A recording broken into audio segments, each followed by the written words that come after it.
Hey everyone, welcome back to another video from A Man Talks FPL SC. In today's video, we're going to go through my initial thoughts leading into Game Week 12 of the FPL season. But in this video, I'll just do a quick run through of how I went in Game Week 11 and what my initial transfer plans are moving forward. But bearing in mind that a lot can change over the international break. So hopefully you all enjoy this. I really appreciate a thumbs up if you do, and appreciate a subscription to the channel as well if you haven't already. But let's get straight into the video.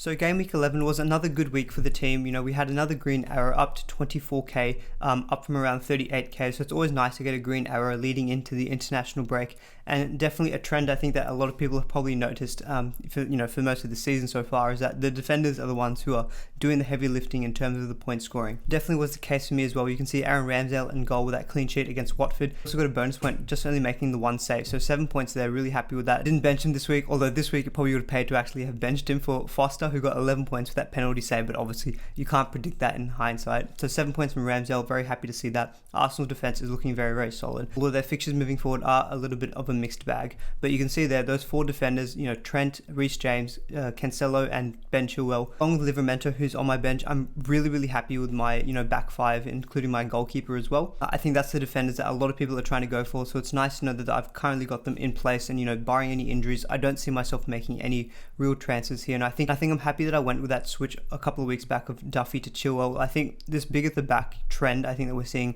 at least for the time being. Obviously the template can change very quickly. I think it's the way that a lot of people are going to be shifting their teams towards, because seeing such consistency from these defenders who, and especially these wing backs and full backs, they're playing so far up the pitch. They're basically midfielders in their own right, so they get the added benefit of a clean sheet, but they're getting all the attacking stats as well. I mean, especially evident with the Chelsea wing backs. Reece James and Chilwell are very integral to the way that Chelsea attack, and Reece James is just looking so attacking. I know a few weeks back on the wildcard I thought, I shouldn't have got Reece James because he had his 1 pointer that week, but that's turned out to be a great decision. So a little bit of luck there, so very happy with that. He got the assist, Trent get the goal and assist, so again, an example of why you can't really bench any of these premium defenders. I did toy with the idea, but fortunately Mason Mount was actually, there was some doubt basically from Tuchel's comments, so I didn't play him, so I was able to play Cancelo as well. Got 2 assists there on a big 14-point haul. Midfield, Salah just kind of ticking along. I mean, he got another assist for that little role he did for Trent's free kick, so pretty jammy assist, but we'll happily take that. And Rafinha, great to see that he scored another goal. Obviously a bit of luck involved there. It was from what looked like an attempted cross, and it just found its way in the back of the net. But very happy with Rafinha getting another 9 points. Initially, I was actually planning on moving him on because the fixtures are getting a little bit tougher for Leeds, especially from Game Week 16 onwards. But given what I'm seeing from other players in my team, the other moves that I want to do, I think he's less of a priority move now. And I think obviously it helps that he has returned in the past couple of weeks. If he had blanked in the past couple of weeks, I probably would be feeling a bit different about it. For the time being, I think Rafinha for the next couple of weeks, I'm happy to keep him. Mbeumo and Toney, the two Brentford players, very disappointing. I mean, that hit that I took for Ivan Toney a couple of weeks back has really not paid off. That was probably a good example of, not rushing to bring in a player, forcing out a player, on the flip side of that. Because I had Adam Armstrong, I was a little bit impatient with him in terms of, he was looking like he was getting benched and I wasn't a bit unsure of his minutes. So I took a -4 to bring him in for Toney when Armstrong still had some good fixtures. And then last week he got an assist, and Armstrong has scored a goal on the weekend, scoring 9 points. Whereas Toney, in the time that I've got him for that -4, has gotten 2 and 1. So that hit has really not worked out, and I think that's probably a good case in point of when these hits can go wrong. So that's something I'm going to keep in the back of my mind when taking future hits, just to try to properly reassess it a little bit more, and maybe not try to force in the Brentford players. And I think the lack of David Raya is really hurting them in terms of their attack, because he was such a big factor in terms of their distribution out from the back. They do still have some good fixtures. Obviously they've got Newcastle coming up in Game Week 12, but if we see more disappointing returns from Mbeumo and Toney, they're definitely going to be 2 priority players, I think, to move on from the team. And again, the trend of forwards not doing very well, Antonio and Vardy blanking, I mean, this is definitely something I'm looking to probably do with my future moves, is maybe take some money out of that position potentially, and maybe just run with 2 strikers up front, because I think we're seeing is defense, as I've touched on, a lot of good options, and midfield especially, I think we're seeing a lot of great options as well. I think there's a lot of options that people are going to want to go for in the midfield. You've got Salah, you've got Jota, you've got Son, you've got Foden, you've got Rafinha, you've got your cheaper options like Gallagher, Smith Rowe. I think there's just so many great midfield options, whereas in the forwards we're not seeing as much. I think we're going to definitely see a trend where we're going to have big at the back, big midfield, but not much up top. But I was very enthused by West Ham's overall performance, so I think the decision to stick with Antonio is probably a good one. I don't think there's any reason to force him out. Yes, they've got some tough fixtures, but West Ham are looking like a fantastic team, attacking-wise as well. And so I think Antonio, there's no real other great replacements in the forward line, so I think I'm happy enough to stick with him. Vardy has been a massive disappointment since we brought him in. I mean, 3 consecutive blanks and not scoring against Leeds, which you would, is the kind of fixture that you would want to get someone like Vardy in for. Wasn't able to get anything. He obviously did have an assist ruled out by VAR, which is a little bit frustrating. But yeah, Vardy, I think, is definitely probably going to be someone we might look to move out. I mean, the fixtures after Chelsea from game week 13 onwards are not that bad either. But yeah, he's just one of these players he's just never seemed to do well for me. So he might be someone who's definitely on the chopping block. But I mean, overall, team's looking pretty good. 68 points in game week 11 is very good. It was a decent game week 11 rank of around 189k. Again, a green arrow going into the international break at 25k. It's a really good spot to be in, I think, at game week 12. I don't think I was this high last season when I finished 634. I think, I can't remember from last season, but I think I was around maybe the 150, 200k. So being at 25k is great, but I'm not going to get too ahead of myself. It's still very early in the season. Everyone's pretty tightly packed together at the top as well, but it's good. It's nice to be in that kind of position at this point in the season so far. Just looking at the bench for reference, I mean, Ben Foster, if you had done this last week, that would have been nice.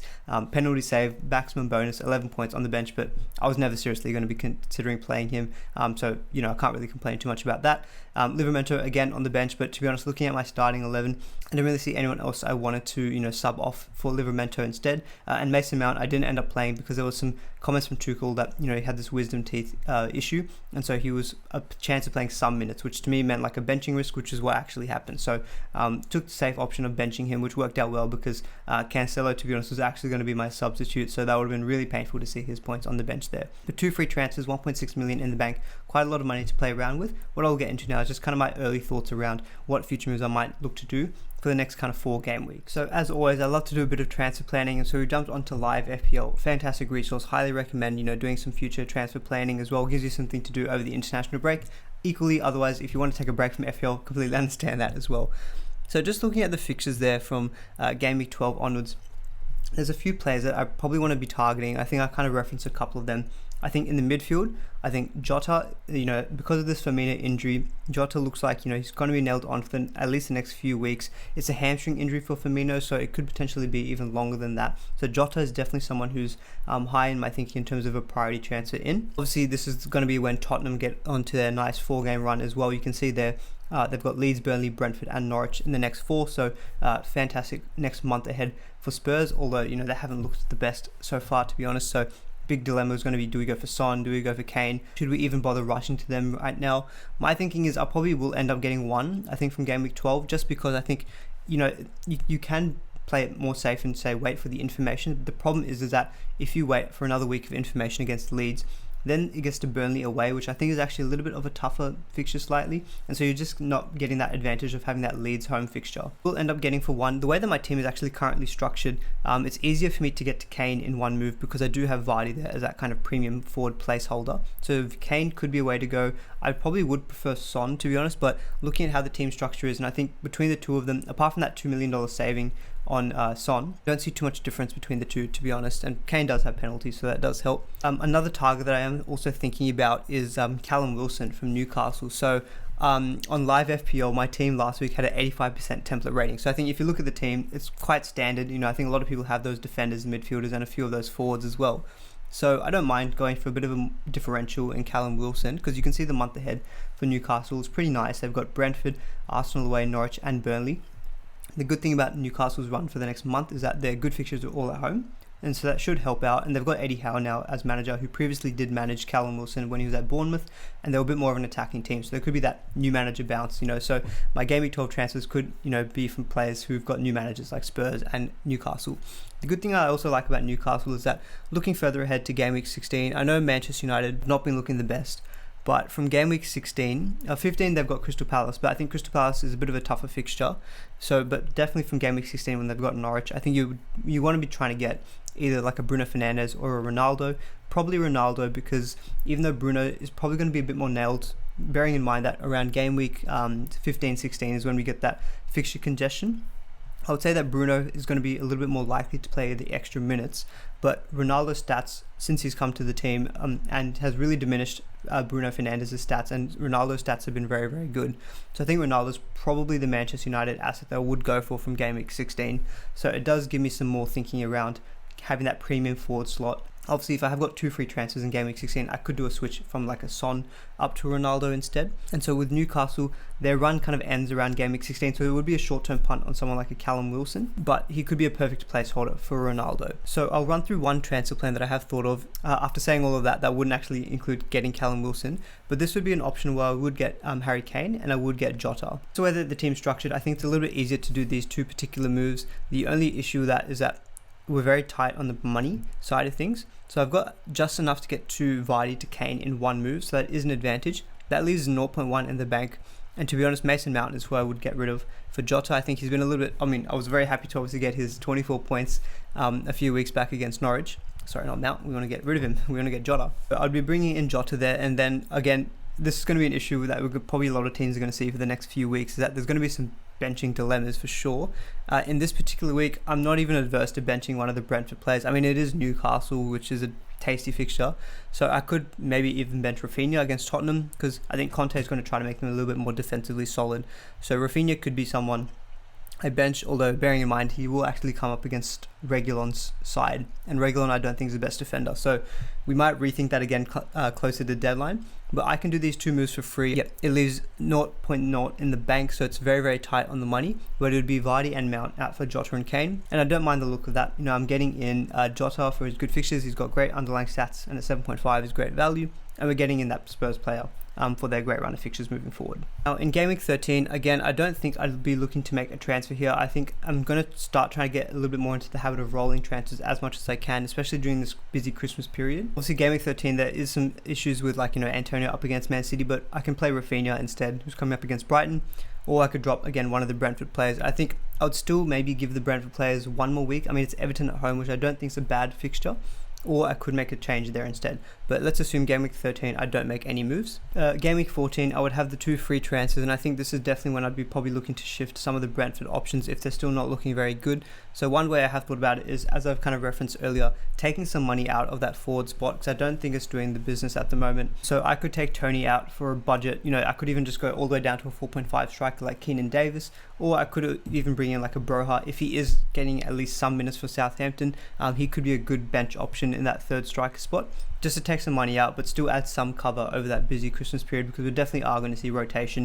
And when I've got the likes of James, Chilwell, Cancelo, and even Jota potentially to an extent, I think having that bench depth is going to be really important, and it'll help my benching dilemmas a little bit, because then I'll be able to play Rafinha in that week, and there'll be no issues there. And that would be game week 14. Again, 2 free transfers, and gives me some extra money in the bank with 1.6 left over. Now again, game week 15, I don't think I really need to make any transfers here. I mean, we have got some players playing each other. We've got Antonio coming up against James and Chilwell. I would look to definitely try a roll a transfer in game week 15, just because game week 16 is when we're going to target the Manchester United options. So I think I'll definitely keep this game week, hopefully, without making a free transfer. And now game week 16 is definitely when we're trying to target that Manchester United fixture swing. And you can also see this is when Leeds get a pretty tough run. Chelsea, Man City, Arsenal and Liverpool is pretty tough for Rafinha. So this could be a place where I do drop him. I've still got Mbeumo there just potentially as some Brentford cover. So the main move here would be doing Kane to Ronaldo, because as I mentioned, I think Ronaldo's probably going to be the better option. He might play a few less minutes than Bruno, but I think his stats are that much better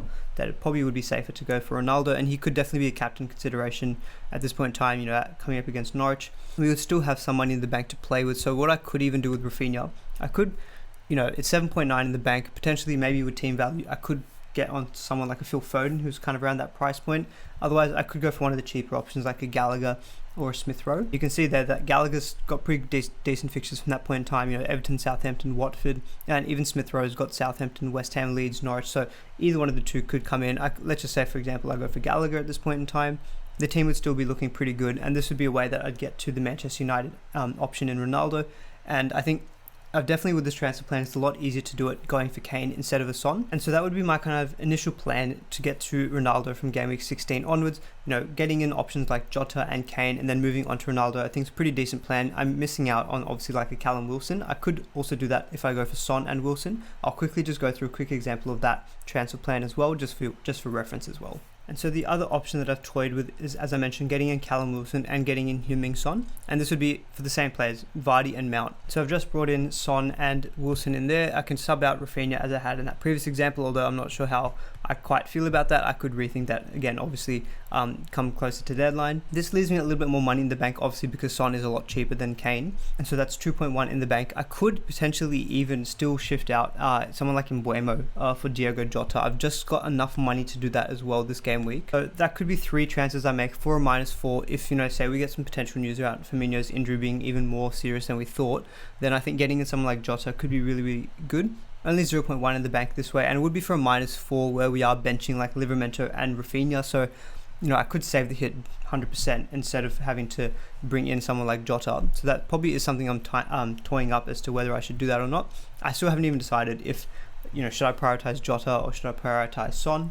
So that could be realistically how we are lining up for Game Week 12 if I do decide to go for Wilson and Son. Now, the only downside of going with Wilson and Son instead of Kane and Jota that I had in the previous example is that if I go down this path, if I do want to get Ronaldo back in, it requires an extra transfer, which I'm not 100% happy about. I'd have to take that extra -4, shifting the funds out of Son back from midfield towards Ronaldo. So going with that Kane option does definitely make it a little bit easier to move on to Ronaldo in the future. One benefit though of this option is that just doing all the future moves, because I've got that extra money in the bank, it does allow me to actually upgrade someone like Mbeumo to that Jota Phil Foden spot. And so that's definitely something I'm thinking about, because I don't want to completely ignore Man City. You can see in that previous example, I didn't have any Man City attackers there. The Man City from game week 14 have got really, really good long-term fixtures. They start off with Aston Villa away, and then it's Watford, Wolves, Leeds, Newcastle, Leicester. Obviously, this is going to be a lot of rotation around this time, so Phil Foden might not be the best option, but he is looking like, clear first choice, or at least in the first 11. So that's not something I've completely ruled out either. Anyway, I'll probably end the video there. I've done a lot of talking, a lot of rambling. So my initial thoughts are that Kane Jota option, but I could very easily go for Son, Wilson, and still even also get in Jota for an extra -4. So hopefully you all enjoyed this video. It's going to be a bit more casual, a bit more laid back, just going through my initial thoughts. Obviously, one significant injury in the international break can completely change all of this, but I thought it'd be good just to let you guys know what my current thinking is. And I think it definitely is going to be around, potentially down the line, taking some money out of that third striker spot and trying to beef up that midfield. So hopefully you all enjoyed it. If you did, really appreciate a thumbs up. Do please consider subscribing to the channel if you haven't already, but I'll see you all in the next video.